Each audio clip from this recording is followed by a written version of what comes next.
Oh boy, am I thirsty. Yeah. Oh, wait. Why? What? You don't know where that came from? Yeah, I do. It's from the faucet. No. Before that. What do you mean?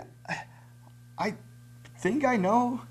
Maybe I'm not exactly sure, but I get the feeling you're probably gonna tell me. Well, it is an amazing story. It all starts way up in the clouds. Those fluffy white cotton balls, choked with tiny, nearly invisible droplets of water. Okay, spare me the details, Shakespeare. I don't think our viewers quite want that much detail. And we should probably say hello first. Oh, right. I'm Matt. And I'm Scott. And we're from Pooter High School. Today we're here to share some great weather and water information for the month of November 2009. Yes, but remember that November is the second month of the 2010 water year. Right, because the water year is different than the calendar year. Yes, and if you missed that discussion, go back and review our, if I must say, our most excellent October show. Just last month, we explained all about it. We're tracking our water accumulation for the water year's natural cycle. Precipitation, which includes rain and snow, stream flow on the Pooter River, and water storage in Horsetooth Reservoir. Because without any of them, where would we be? Horsetooth and the Pooter are the source of all our water.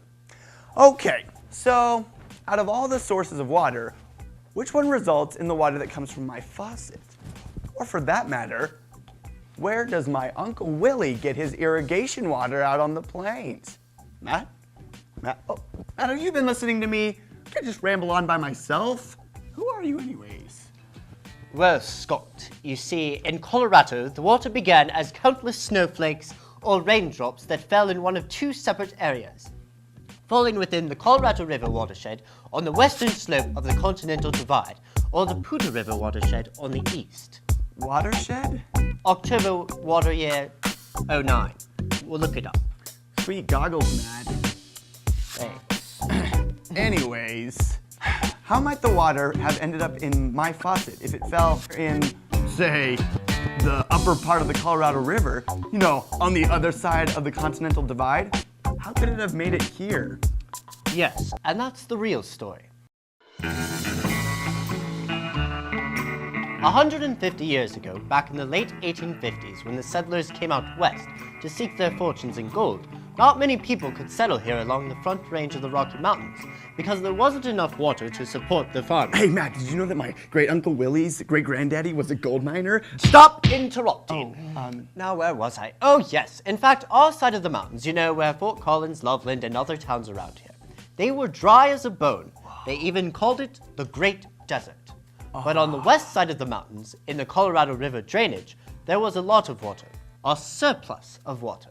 More water than small population of folks could use. If only they could transport the water from the west to the east. That's exactly right. Oh. And that's the idea that came to the leaders of the Greeley business community. They teamed up with a bunch of engineers to build dams and canals to help distribute the water where it was needed the most. Oh, I see. Go on. So these dam engineers are... Oh, Matt, what did you just say? You can't say that. People who design and build dams.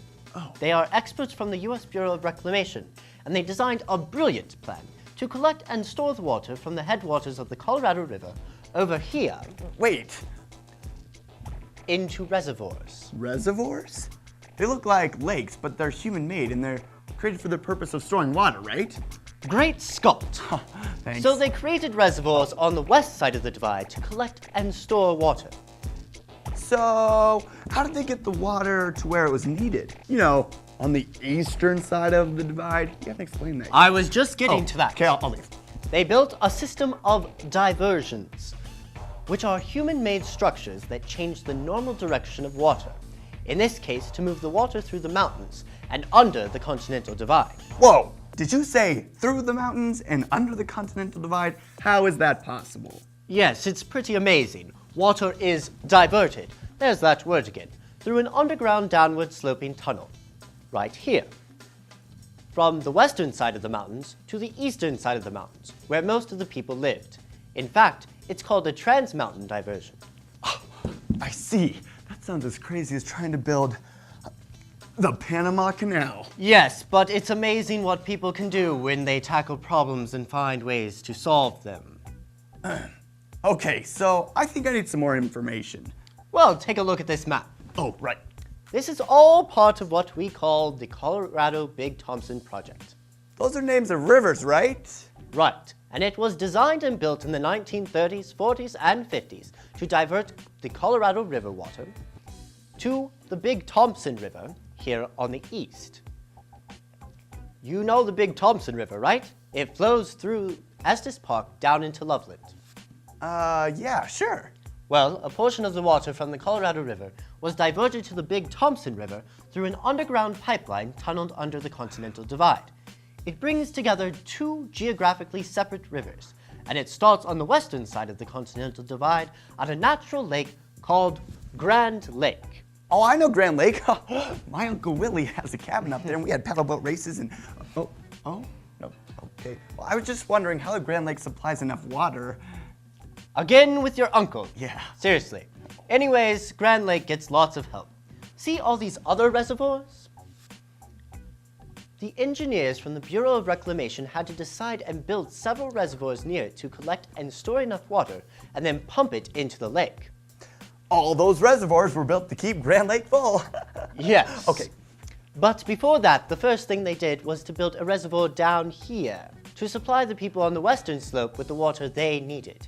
They couldn't very well take the water and leave nothing for the people who lived in the west. Wow. Then what happened? In 1940, the Bureau of Reclamation started work on the 13-mile-long, 9-feet diameter Adams Tunnel. It took them 4 years to build it. They began mining the tunnel from both ends, and by the time they met in the middle, they were only off-center by less than the height of a penny. Wow. Tunneling through a solid rock. All right, now we've got water flowing downhill through a diversion tunnel to the eastern slope. What happens next? You're catching on. Thanks. After it makes its 2 to 3 hour journey through the tunnel, there are many reservoirs, canals, and pipes that transport the water all the way to Horsetooth Reservoir. In fact, the water will have dropped a half-mile in elevation by the time it reaches Horsetooth. You mean our very own Horsetooth Reservoir? You know, I've always thought it was filled by rain and snow. So it's human-made? Yes, a lot of people don't realize this. And get this, why not take advantage of some of the energy as it drops almost a half-mile down towards the plains? You mean make it into hydroelectric power? Brilliant. Brilliant. Yes, that's just what they did.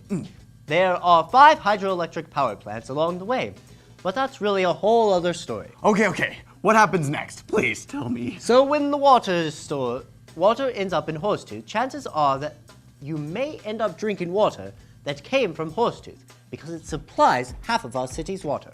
That is incredible. Now I can thank some pretty smart engineers and brave miners who designed and built that tunnel. Yes, you know what they say, the more you know, the more you grow, except for you. What? Oh, all right. Anyways, I'm impressed.